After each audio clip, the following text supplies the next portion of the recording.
Hey, good afternoon, Scano. Go. It, what day is it? Just kidding. Tuesday, environmental. June. Yeah, I know. Hi, everyone. So nice to see everyone. It's a busy day, and already, and it's 12 o'clock. So I'm Joy Harbor. I'm co-founder of Grandmother's Voice, and we started this environmental collective last year. Was it last year? The year before? Time flies. So we gather here on Tuesdays to keep up. Uh, Kevin is usually here, so I'm assuming he's making his way. And we have Andrea Rowe here. And yeah, we get caught up on what's going on in the environment and what we're doing in our community. And today we're going to review some good stuff that we've been a part of, and also some not so good stuff that's going on that's really seems to be affecting the environment around us, and also the environment around us in our personal lives too. I think what's happening in the world is really starting to get close to home. Hey, Andrea, how you doing today? I'm doing well, thank you. I'm excited for today's talk. So I don't know whether you want to start just with a bit of a recap on the training that we just went through. That was initially the starting point for today's talk. Nature is medicine, I am medicine, the land is medicine, out of Dennis Wendigo's training. And then coincidentally, I didn't even know that you were going to be at the Weather Network today. And some social media tweets from Anthony Farnell popped up in my feed this morning. So it all just seemed to come together as it always does. I know you like to plan in advance, but sometimes we just have to go where the message takes us. And so today we're going to talk about nature, how it can be healing, but it's not without its own needs. So if we don't take care of nature, what are the impacts? So do you want to maybe just give a little bit of a summary of the Dennis Wendigo training and kind of bring people up to speed on what nature is medicine, what that means? Thank you, Nyawa. Well, I'll just start back with being at the Weather Network today with 101 Dewagans. We are visiting and sharing their story, and just from a corporate relationship, with Grandmother's Voice and 101 Dewagans and our corporate partners, just being able to get into these spaces and sharing our knowledge and teachings has been really impactful. And today, just before I jumped on, Oliver, the elders of the program, was sharing, one of his teachings, colonization and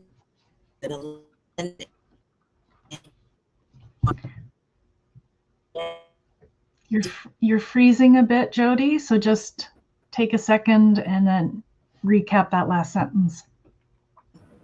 Sorry. Yeah. So we am I good?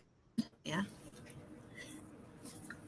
Yeah. If I log out, you know where to take this with Dennis, because you were a big part of that. But just today, we always begin our conversations with connecting to the land, and acknowledging the energies and everything that's provided for us to sustain us, and that comes from Mother Earth, and it's so important. And the training that we did with Dennis last week, we had some really amazing guests that shared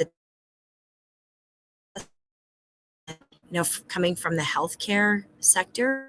A lot of them, are really seeing the benefits, or understood the benefit, when they were leaving, to, being able to utilize what they see out, in the natural world, and how, we can really reflect and utilize that in our regular everyday life, or in our workspace. So Dennis was profound as usual, really amazing how he treats such a short time, and just really happy that the day after, when he was traveling home and we were getting caught up, we already booked September. So just in case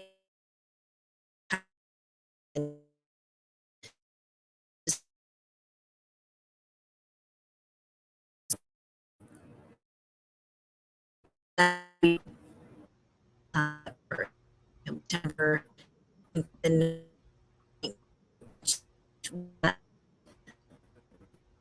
yeah. So other than that, how are you doing on your end? Is my feed bad here? Yeah, you cut out again there. So just the recap on Dennis Windigo is starting a year-long training in September. It's going to be 7 3-day sessions. So a Friday, Saturday, Sunday, 7 times throughout the year. And I tried to get the information up on the website this morning, but it will be coming soon. So stay tuned for more information on the upcoming training. What else did I miss from your recap when you cut out? Yeah, and he'll be doing he'll be doing 2 public. He'll be doing. Am I there now? He'll be doing 2 public events the Monday and Tuesday after that training. So, okay. Use and people move.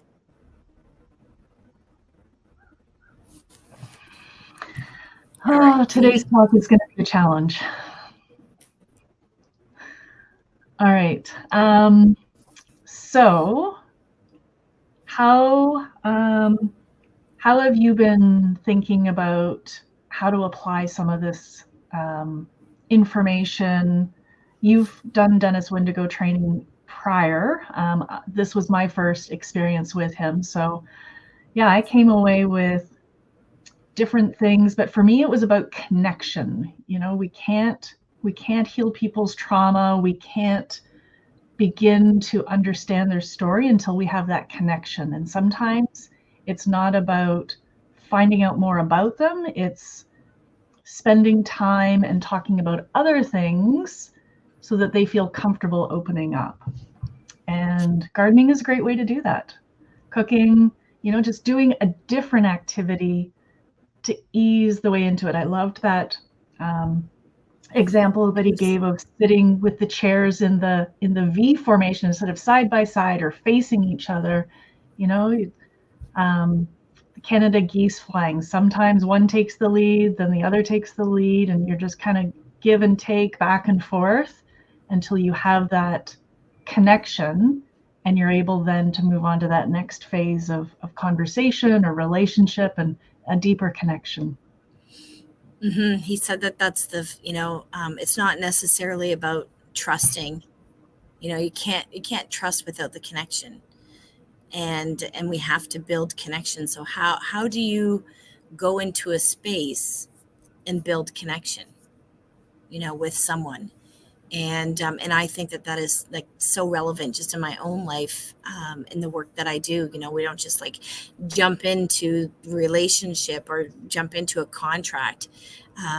We're in a time right now where it's very important to build that connection, because if the connection isn't there, then why pursue it? Right? What's the purpose of pursuing it if the connection's not there? So if there isn't a connection, then you move on until there is one. And and I know that, like, the responses that people have shared, amazing. Amazing or words. If the connection isn't there yet, you keep visiting, you keep talking, you keep reconnecting until that connection, that deeper connection, is there. And it's very similar to a book that I read years ago, a mountain climber. I think he was climbing K2 and had some kind of accident. And so he was taken in by the villagers, and it's basically the 3 cups of tea. The first, you're a guest or a stranger. The next, you're a guest. And the third, your family. So sometimes it takes those multiple cups of tea with each other just to build that familiarity and that comfort and that ability to open up. Definitely. And for every person that's there that attend, they had their own experience, right? So I know that there were some profound decisions people made leaving the building. I know what I'm doing now. I know where I'm going. I know what I need to stay in, and I know what I don't need to stay in. So it's perspective, but he speaks to the people, like to the spirit of people. Mm-hmm. And that's what I love you said as well, is heart to mind, yes, but spirit to spirit is where we need to be right now in society. Mm-hmm. Right? And so saying that's that whole connection to all things. Right. Which brings us back to the environment. It's not just the people that inhabit this world that need healing or need connection. We need connection back to nature. We need to realize that we can't take and extract and be selfish about how we use the earth so much, because we are feeling the impacts this past week. And even during the training, it was crazy.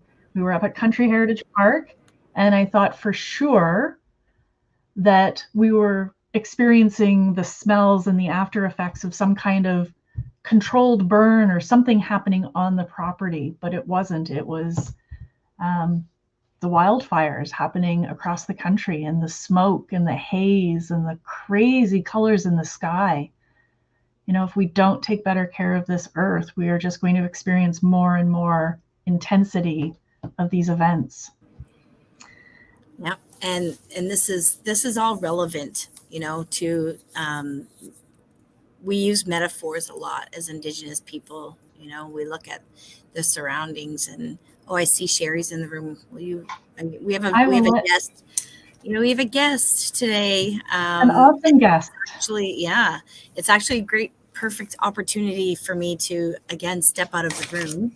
I'm here hosting the elders and 101 Dewagans at the Weather Network today. But Sherry, I met you a couple of weeks ago from the Dennis Wendigo event by contacting us, and your purpose and everything that you're doing and what you're about is amazing.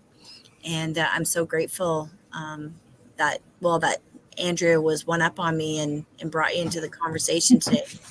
And maybe you can share a bit about your experience with Dennis, and then and know that I'm here in spirit, and I'll be watching this later.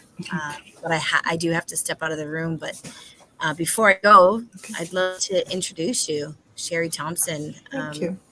And your project and who you are and what you're standing up for is really amazing.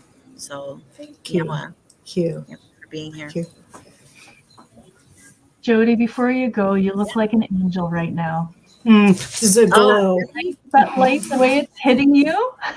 Oh, well, for those of you who know me. Angelic. That's sweet. Oh, that's nice. I didn't even see it. I can't see because I don't have my glasses on, so I'm just winging it.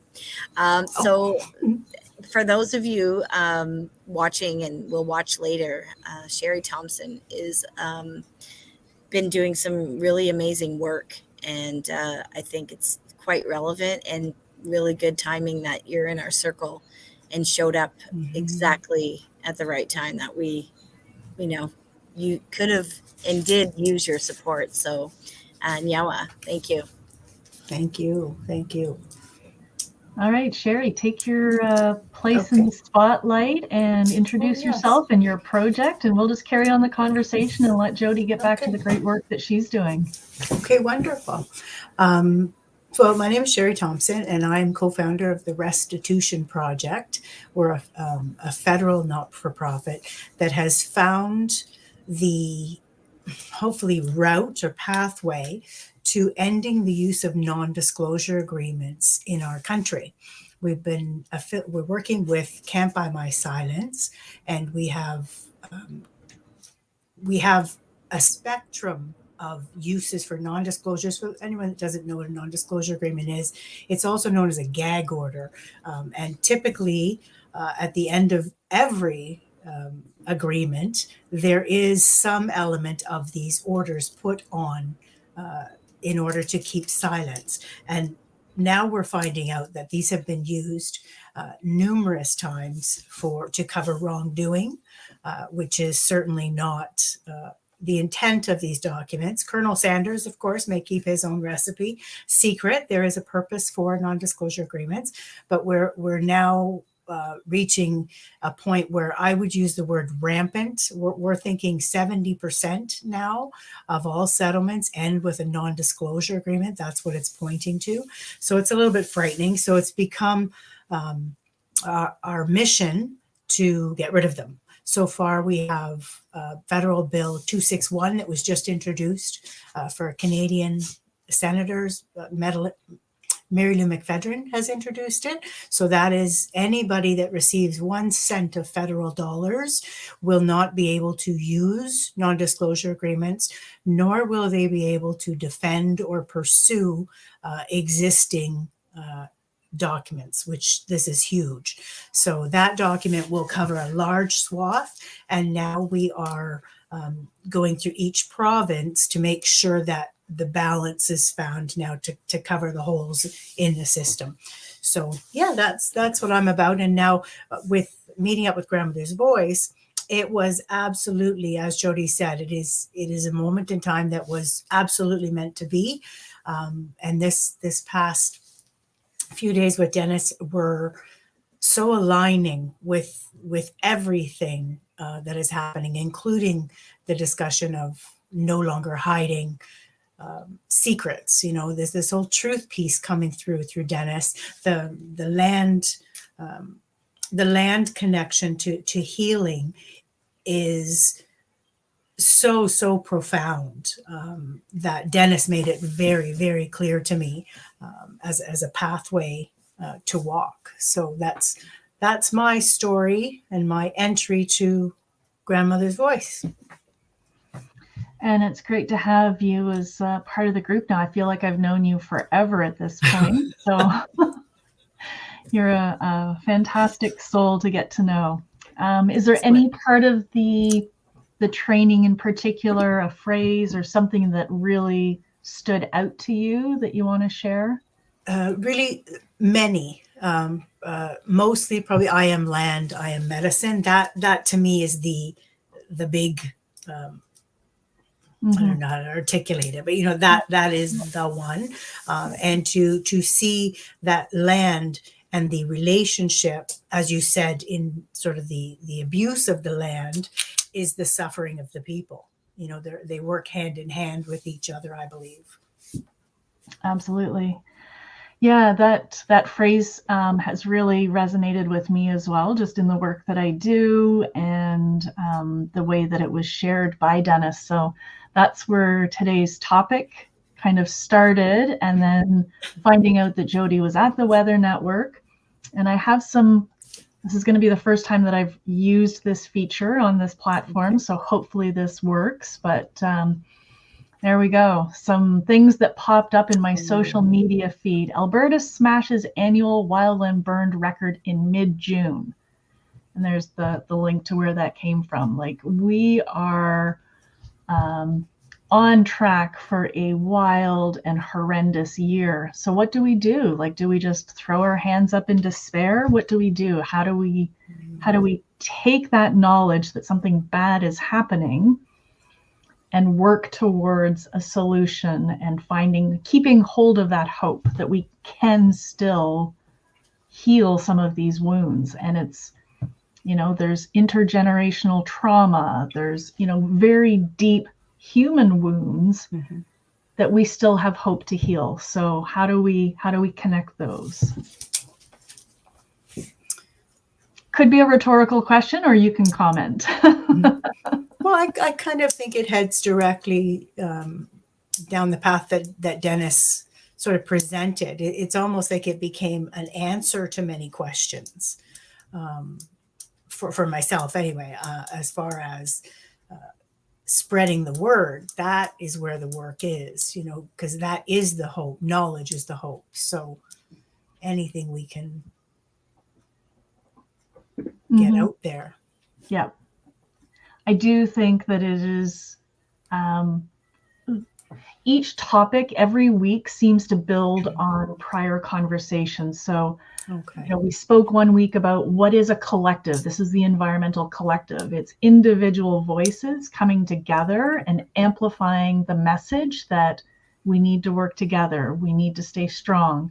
2 weeks ago was a talk about invasive species. Why are certain plants still being sold at the big box stores or the greenhouse nurseries? Right. Why aren't we planting native species that help the environment, that help our ecosystems, that add habitat, protect our pollinators? So, it comes back to taking better care of the earth, which will then take better care of us, make us healthier, and help us on our healing journey. And I guess a piece of that is also where the route that I'm on is legislative change, to really, something is not as simple, but with recycling, there is no condominiums. No, it's not mandated for condominiums, apartment buildings to have it. So something as we say, as simple to correct as that is not yet done. So that raises so many more questions. But it's up to the voice of the people to come together and let our elected officials know what we want, what we expect of them. Yes. And that collective voice is stronger when we're in unison. We have to have a unified message as well. So with what you're doing with Can't Buy My Silence and the Restitution Project, what is the underlying message that we need to amplify for you? Truth is a complete defense. Okay. It's, there is an NDA wouldn't be required if there was truth. They just wouldn't be required. Same as the things that we're talking about now, the environmental damages. If the truth were being acted upon, we wouldn't be in these situations. Mm-hmm. So, that's kind of, I know it makes it so simple, right? It brings it to such a simple, but that's the truth. That's, yeah. So why is the truth not that simple? Because it doesn't make money. Power and money. And yeah, power and money. And then, there has always been a thread of that truth coming through everything. I think we're at that breaking point where the results are too difficult to ignore now. So people are paying attention where truth is concerned. Mm-hmm. It's a louder voice usually, too. And corporations and power have the louder voice. Mm-hmm. So, how do we come together? We support organizations that bring forward this truth. And I'm so happy to be part of the Grandmother's Voice Collective now. Okay. And we have some upcoming events. Next week is National Indigenous Peoples Day on June 21st. Yes, June 21st, yeah. And Grandmother's Voice is going to be celebrating, I guess, at the 5 Drive-In in Oakville. There are free tickets for Indigenous families, which I've misspelled, my apologies. The movie screening is going to be the Canadian premiere of The Beehive, and people can request tickets through the Grandmother's Voice website. Hopefully that link will make its way to people. You can also check on the Instagram. There's a QR code that you can scan and make your way to that to request a free ticket. For non-Indigenous families, bring your carload, come out, support the event. There's going to be the 101 Dowagons that Jody's with today. They're going to be there showcasing their drums.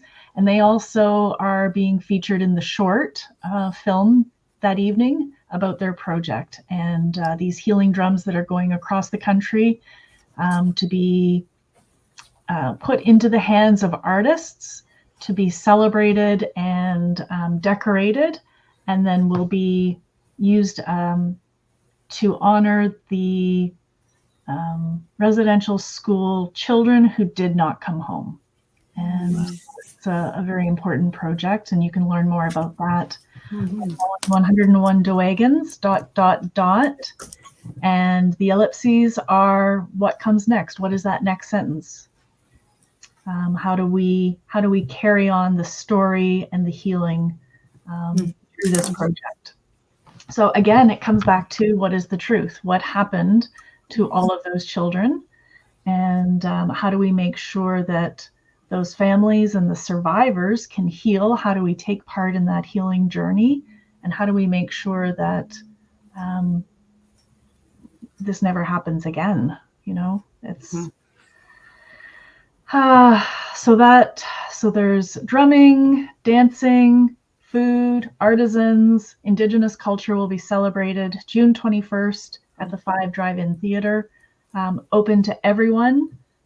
I am looking forward to it. It's going to be a fantastic evening. Yeah, it sounds wonderful. Yeah. All right. We will wrap this conversation up. Sherry, is there any final closing thoughts? Yes, just in response to sort of what can everyone do. The other thing that we can do is this is very much a political world we're in. So call your local MP, MPPs. We have federal bills and provincial bills. So call your local MP and MPP to let them know that you are aware of it and seek their support. Mm-hmm. And a very simple thing, follow us on social media, follow Grandmother's Voice, Yes. Share, promote, amplify. Yes. Use your collective voice to make the messaging even stronger. Yes, that's true. And send in your thoughts. We always want to hear what people are interested in talking about, what resources, what information needs to be shared. So keep in touch. Wonderful. Thanks, Sherry. We'll see you soon. Thank you. Bye.